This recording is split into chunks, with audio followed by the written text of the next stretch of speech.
Mesdames et messieurs, bonjour. À l'orée des examens de CEP, du BEPC, du bac et autres, candidats et parents de candidats doivent connaître cette vérité.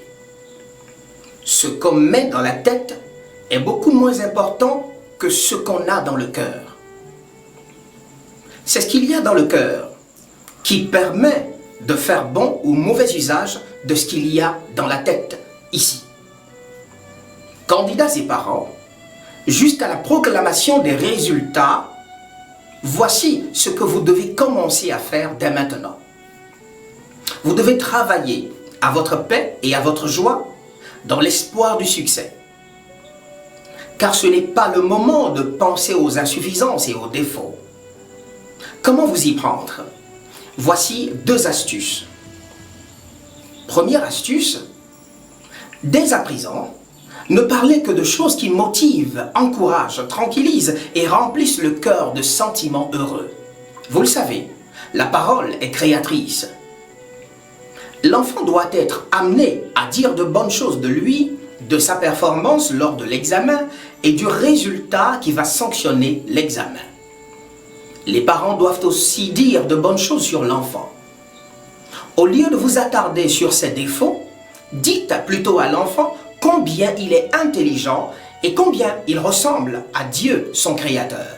Dites à l'enfant que Dieu l'aime et que vous l'aimez aussi. Rassurez l'enfant que son résultat à l'examen ne va rien ajouter et rien retrancher du grand amour que vous lui portez.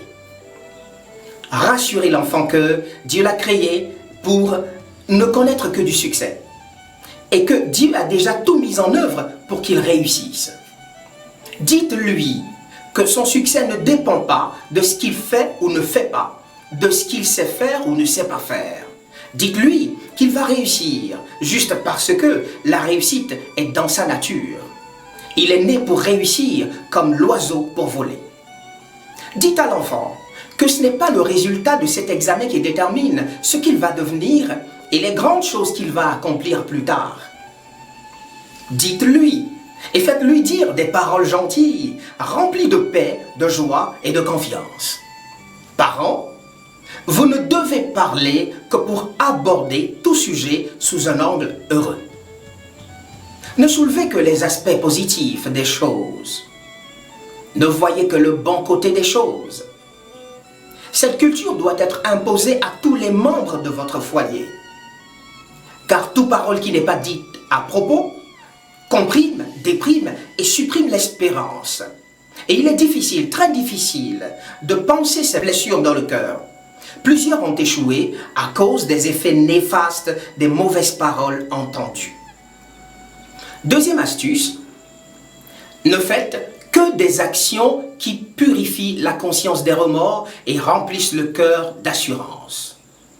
Car si la conscience reproche secrètement, le résultat de la tête n'est que médiocre.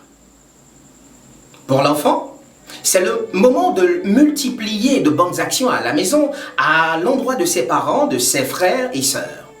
C'est le moment d'être plus obéissant, plus docile, plus respectueux. C'est un moment pour converger les bonnes pensées et les bonnes émotions de votre entourage vers vous. C'est un moment pour ravir le cœur des autres. Et quand les autres sont heureux en pensant à vous, vous attirez à vous les bénédictions. Pour les parents aussi, c'est le moment de manifester plus d'amour, d'être gentil, compréhensif, patient et rempli de douceur. C'est le moment de fêter quotidiennement, je dis bien fêter quotidiennement la réussite à venir. Changez d'habitude alimentaire par exemple. Changez votre rapport avec tous à la maison. C'est le moment pour papa et maman de lâcher leur sérieux, de jouer au ballon et de faire plein d'autres jeux avec les enfants. Papa et maman doivent taire les querelles et montrer aux enfants qu'ils s'aiment énormément. C'est le moment de pardonner toute offense, d'exprimer le vivre ensemble. C'est le moment de manger ensemble par exemple. C'est le moment de devenir le confident du candidat, d'être à son écoute, de lui donner de l'attention. C'est le moment de lâcher tout le sérieux qui a régné jusque-là pour s'éclater, rire, faire des blagues et rendre heureux. Tout ceci permet de créer une atmosphère de joie. À mesure que le bonheur remplit, abonde autour du candidat, son esprit est prédisposé à se souvenir des cours, des explications et surtout à être créatif pour produire des résultats jamais connus auparavant. Toutes ces actions ont la capacité de changer la mauvaise image de soi qu'on a imprimée dans son subconscient. Ça entretient et booste la confiance en soi. Beaucoup de bonté, beaucoup d'amour, beaucoup de câlins. À moindre geste, prenez le candidat et tous les membres de la maison dans vos bras. Prenez soin, soyez à l'écoute. Tout ceci permet de motiver l'enfant. Entre parents, entre enfants, entre parents et enfants, évitez les conflits et les situations tendues à la maison. Car le succès réside dans le calme, la confiance et le grand amour.